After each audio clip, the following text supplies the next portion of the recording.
Sir Gudlavalleru engineering కాలేజ్‌లో secret కెమెరాల ఇన్సిడెంట్‌లో ఇంకా విచారణ జరుగుతూనే ఉంది సార్. ఇన్వెస్టిగేషన్ అయితే చేస్తూ ఉన్నారు. మొన్న లోకేష్ గారు అయితే ప్రెస్ మీట్ పెట్టి కెమెరాలేం దొరకలేదు. అయినా ఇన్వెస్టిగేషన్ చేస్తున్నాం. ఏమైనా ఉంటే చెప్తామని చెప్పేసారు.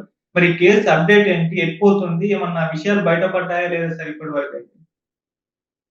గుడ్లవల్లేరుకు సంబంధించి కొన్ని సంచలన విషయాలు బయటకొచ్చాయి ఇప్పుడు. హ్మ్. మామూలుగా అయితే ఆహ్, ఏం జరిగిందంటే అక్కడ విజయ్ అనే ఒక అబ్బాయి, ఇంకొక అమ్మాయి వీళ్ళిద్దరి మధ్య అఫైర్ నడుస్తుంది. వాళ్ళిద్దరు ఓయోలకెళ్ళేవాళ్ళు. ఈ విజయ్ అనేవాడు ఓయోలో ముందే కెమెరాలు పెట్టిచ్చి తమ ఇద్దరి రొమాన్స్‌ని షూట్ చేసి ఈ అమ్మాయిని బ్లాక్‌మెయిల్ చేశాడు. "నువ్వు నేను చెప్పినట్టు చేయకపోతే ఈ వీడియోలను బయట పెడతానని." దాంతో ఆ అమ్మాయి అతను చెప్పినట్టు చేస్తానంది. తను కొన్ని స్పై కెమెరాలిచ్చి అవి అమ్మాయిల బాత్రూముల్లో ఇవి పెట్టు, ఆ వీడియోల్ని నాకు ఇవ్వని చెప్పాడు. అలాగా దాదాపు 300 వీడియోలు పైన బయటికి వెళ్ళిపోయినాయి. వాటిని అమ్మేసుకున్నాడతను అనేది ప్రధానంగా ఒక వార్త. అయితే దీని మీద తెలుగుదేశం వాళ్ళేమో దాంట్లో ఏమి కెమెరాలు లేవు, ఏమి లేవు అని పోలీసులు చెక్ చేశారు. కెమెరాలు లేవు, ఏమి లేవు. ఇదంతా వైసీపీ కుట్ర అని చెప్పారు. లోకేష్ కూడా చెప్పాడు. బట్ చంద్రబాబు మాత్రం ప్రాపర్‌గా స్పందించాడు ఆయన. ఆయన క్లియర్‌గా దీన్ని అమ్మాయి, ఎందుకంటే ఇది అమ్మాయిలు ఎక్కువ ఫీల్ అవుతున్నారు కాబట్టి వాళ్ళ పేరెంట్స్ అంతా కూడా ఆందోళన చెందుతున్నారు. తమ పిల్లల వీడియోలు బయటికెళ్ళిపోతే అవి బయటొస్తే రేపు ఎలా బతకాలి సమాజంలో అని వాళ్ళు ఆందోళన చెందుతున్నారు అని చెప్పి చంద్రబాబు ఏం చేశాడంటే దీని మీద ఒక ముగ్గురు ఐజీలతో కమిటీ వేశాడు. ఆ ముగ్గురు ఐజీలు ఎవరంటే జీవీజీ అశోక్ కుమార్, ఆయన ఇంతకుముందు ఏసీబీలో పనిచేసిన ఆఫీసరు. పిహెచ్డి రామకృష్ణ, ఆయన ఎంటెక్ కంప్యూటర్ సైన్స్ చదివాడు. తర్వాత రవి ప్రకాష్, వీళ్ళ ముగ్గురు కూడా ఐజీలు, వీళ్ళ ముగ్గురుతో కూడా కమిటీ వేశారు. వీళ్ళకి సెడ్ అంటారు. సెడ్ అంటే కంప్యూటర్ ఎమర్జెన్సీ రెస్పాన్స్ టీమ్. దాని డైరెక్టర్ సంజయ్ బాహ్ల్, ఆయన కూడా పనిచేస్తున్నాడు. సెడ్ సీడాక్ పూణేలో, ఈ సీడాక్ కూడా పనిచేస్తుంది. అంటే ఎక్స్‌పర్టైజ్డ్ కంపెనీస్ 2 కూడా ఈ ముగ్గురి ఐజీలకి అనుబంధంగా పనిచేస్తున్నారు.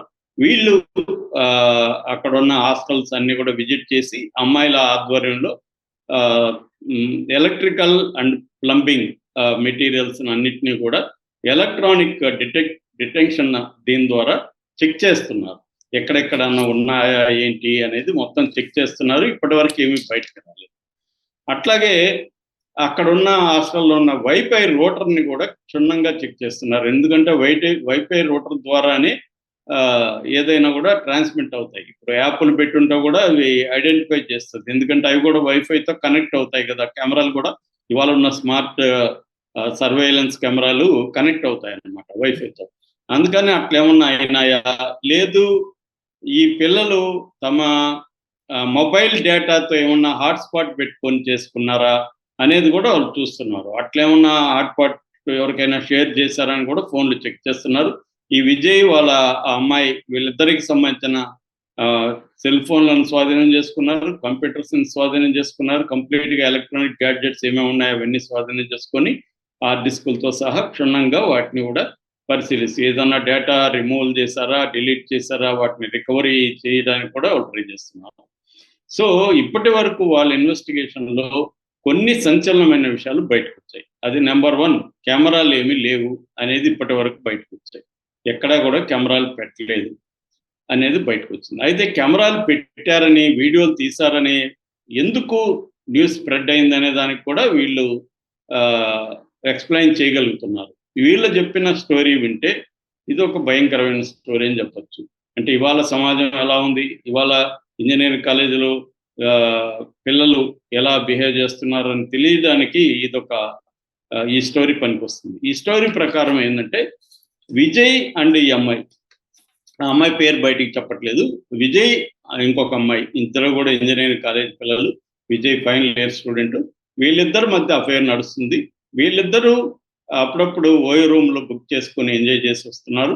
వీళ్ళిద్దరూ వీడియోలు కూడా ఈ మధ్య కామన్ అయిపోయింది. నేను కూడా చాలా సార్లు చెప్పాను. మన యూట్యూబ్ మోడల్‌లోనే పోర్న్ ట్యూబ్‌ల మోడల్ కూడా ఉంటది. దాంట్లో కూడా మనం ఒక ఛానెల్ పెట్టుకొని మన న్యూడ్ వీడియోలని దాంట్లో పెడితే అది ఎంతమంది చూస్తే దాన్ని బట్టి మనకు డబ్బులొస్తదనమాట. గూగుల్ యాడ్స్ వస్తాయి దాంట్లో కూడా. ఆ యాడ్ రెవెన్యూ మనకు కూడా ఇస్తారు. అందువల్ల చాలామంది ఇప్పుడు ప్రజలు వాళ్ళ ఓన్ వీడియోలు వాళ్ళే షూట్ చేసుకొని దాంట్లో పెట్టుకొని డబ్బులు సంపాదించుకుంటూ అదొక లైవ్లీహుడ్గా చేసుకుంటున్న వాళ్ళు ఉన్నారు. సో వీళ్ళు కూడా మరి అలా చేశారా, లేకపోతే చేసే క్వాలిటీ వీడియోలు తీసుకోవడం అనేది కామన్ అయిపోయింది. అమ్మాయిలు అబ్బాయిలు తాము చేసే రొమాన్స్ అంతా వీడియోలు చూసుకోవడం, మళ్ళీ చూసుకోవడం ఇవి కామన్ అయిపోయింది కాబట్టి అలాగా మొత్తానికి విజయ్ ఆ అమ్మాయి తీసుకుంటున్నారు. ఈ క్రమంలో ఏమైందంటే ఈ అమ్మాయికి ట్రై చేస్తున్న ఇంకొక లవర్ ఉన్నాడు. వాడు అంటే వాడిని ఈ అమ్మాయి లవ్ చేయట్లేదు కానీ వాడి అమ్మాయిని లవ్ చేస్తున్నాడు. వాడికి ఈ విషయం తెలిసింది. వీడు ఇలాగా ఎందుకంటే వీడు విజయ్ అనేవాడు ఇంకొరకు ఫ్రెండ్‌కి చూపించాడు ఇది. చూడరా నా గర్ల్ ఫ్రెండ్‌తో నేను వీడియోలు చేసుకున్నానని చూపించాడు. ఆ చూపించిన ఫ్రెండు ఈ అమ్మాయికి ఒక వన్ సైడ్ లవ్ ఉన్నాడు కదా! వాడికి ఫ్రెండ్ అనమాట. వాడొచ్చి ఒరేయ్ నువ్వు ట్రై చేస్తున్న అమ్మాయి పలానాడితో వెళ్తుందిరా, వాళ్ళిద్దరు వీడియోలు చూస్తే నేను చూశానురా అని వీడికి చెప్పాడు. వీడికి కాలింది. వీడేం చేశాడంటే ఆ విజయ్‌కి బెదిరించాడు. నీకు ఒక చెల్లి ఉంది కదరా, నీ చెల్లికి నాకు కూడా అఫైర్ ఉంది. మేమిద్దరం కూడా వీడియోలు తీసుకున్నాంరా అని వాడిని బెదిరించాడు. ఎవరిని? ఆ విజయ్‌ని. సో వాడేం చేశాడు, అవునా అట్లయితే నువ్వు ట్రై చేస్తున్న పిల్ల వీడియో నేను అందరికి ఇచ్చేస్తానురా అని వాడు కొంతమందికి దాన్ని లీక్ చేసేసాడు. ఎవరు? తన గర్ల్ ఫ్రెండ్‌తో తనకి ఉన్న వీడియోని లీక్ చేశాడు. సో ఇవి అమ్మాయిలకి తెలిసిపోయింది. అమ్మాయిలు కొంతమంది ఈ పిల్లని అడిగారు. ఏంటి నీ వీడియోలు ఇలా తిరుగుతున్నాయి కాలేజీలో అంటే, ఆ అమ్మాయి ఏం చేసిందంటే, తన వీడియోలు తిరుగుతా ఉంటే తనకి పరువు పోతుందని చెప్పి ఆ పిల్ల ఏం చేసిందంటే, ఈ అమ్మాయిలతో నాదే కాదు మీవి కూడా బయట తిరుగుతున్నాయి. మీకు ఇంకా తెలీదు. విజయ్ కెమెరాలు ఇచ్చి పెట్టమన్నాడు. నేను కెమెరాలు ఇచ్చి పెట్టాను. మీవన్నీ కూడా నేను షూట్ చేసి విజయ్‌కి ఇచ్చాను. మీవన్నీ కూడా బయట జరుగుతున్నాయని ఈ అమ్మాయి వాళ్ళని భయపెట్టడానికి చెప్పింది. ఎందుకంటే లేకపోతే వీళ్ళు తన వీడియోని స్ప్రెడ్ చేస్తారనేసి తనను తాను కాపాడడం కోసం ఈ అమ్మాయిని బెదిరించింది. సో ఈ అమ్మాయిలు దాంతో భయపడిపోయి మన వీడియోలు కూడా ఎక్కడెక్కడ తిరుగుతున్నాయి ఏంటని వెతకడం, అందరిని అడగడం, మన వీడియోలు ఏమైనా బయటకొచ్చాయా, బాత్రూంలో కెమెరాలు పెట్టారంట, ఇలా స్ప్రెడ్ అయిపోయింది మొత్తం కాలేజ్ అంతా అమ్మాయిలు. సో దాంతో ఒక్కసారిగా భయభ్రాంతం అయిపోయింది. ఏ బాత్రూంలో కెమెరా ఉందో ఏంటో ఎవరికీ తెలియని ఒక కన్‌ఫ్యూజన్, ఆందోళన మొదలైంది. ఇలాగా ఇది ఇష్యూ బయటకొచ్చిందనేది ఇప్పుడు చెబుతున్నారు. ఇది అఫీషియల్ కథనం కాదు నేను చెప్తున్నది. ఇంకా ఆ కమిటీ నివేదిక ఇంకా ఇవ్వలేదు. ఇంకా ఫైనల్ కన్క్లూజన్‌కి రాలేదు గానీ, ఇదొక లీక్డ్ స్టోరీ అనుకోవచ్చు ఇప్పుడొస్తున్నది. సో ఇది పాజిబిలిటీ అయితే ఉంది. ఎందుకంటే అమ్మాయిల, అబ్బాయిల మధ్య ఇలాంటివి కామను. వాళ్ళు వీడియోలు, ఫోటోలు తీసుకుంటున్నారు. ఒక్కొక్కసారి వాళ్ళిద్దరూ గొడవలొచ్చినప్పుడు వాళ్ళ బెదిరింపులు ఎలాగా ఉంటాయంటే, నీ వీడియోలు బయట పెట్టేస్తాను నేను చెప్పింది చేయకపోతే అనేది ఉంటది. మనం ఇక్కడ వాడెవడు 'పుష్ప' కేసు కూడా అలా ఒక అమ్మాయి చనిపోయింది కదా! వాళ్ళిద్దరు వీడియోలు తీసి 'పుష్ప' కేసు ఆ అమ్మాయిని బెదిరించాడు. దాంతో అమ్మాయి చనిపోయింది కదా! ఇట్లాంటివి నేను కూడా చాలా క్రైమ్ వీడియోస్‌లో నేను కూడా చాలా చేశాను. ఎందుకంటే ఆ మధ్య కూడా నల్గొండలో కూడా ఇద్దరు అమ్మాయిలు ఆత్మహత్య చేసుకొని చనిపోయినారు. వాళ్ళ ఫోటోలు ఇలా వెళ్ళిపోయినాయి. ఇది కామన్ అయిపోయింది. వాళ్ళ అమ్మాయిల్ని అబ్బాయిలు ఏం చేస్తారని ట్రాప్ చేస్తున్నారు. ఇప్పుడు అబ్బాయి న్యూడ్ వీడియో బయట పోతే అబ్బాయి క్యారీ చేయడు. నా వీడియో బయట నేనే ఇస్తాను పెట్టుకోరా అంటాడు.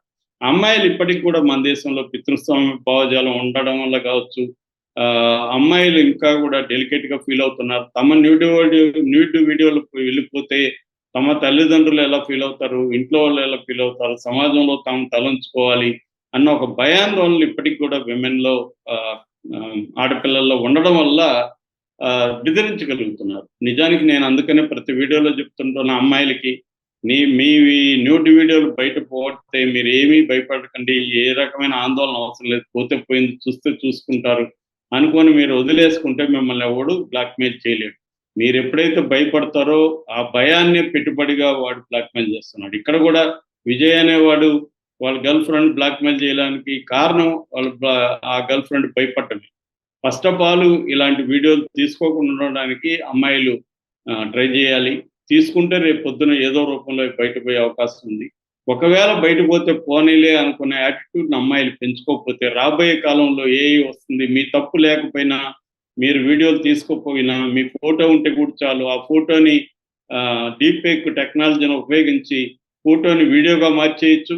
ఆ వీడియోని న్యూడ్ వీడియోగా మార్చేయొచ్చు. అన్నీ చేసేయొచ్చు. కాబట్టి మీ ఫోటో ఒకటి ఉంటే చాలు. దాన్ని న్యూడ్ వీడియోగా కన్వర్ట్ చేసేయొచ్చు. కాబట్టి ఇవి తప్పదు. దీనికి భయపడాల్సిన అవసరం లేదు. పోతే పోయింది, మన న్యూడ్ బాడీ, వేరే వాళ్ళు చూస్తే మనకు పోయేదేముంది అనుకునే ఒక మైండ్ సెట్ డెవలప్ చేసుకోవాలి అమ్మాయిలు లాంగ్ టర్మ్‌లో. ఏదేమైనా చంద్రబాబు దీన్నైతే పర్ఫెక్ట్‌గానే డీల్ చేస్తున్నాడు. ప్రాపర్ కమిటీ ఏసాడు. దీన్ని బయటకు వస్తది ఖచ్చితంగా. ఇబ్బంది పడాల్సిన అవసరం అయితే నాకు తెలిసి లేదు. Thank you so much.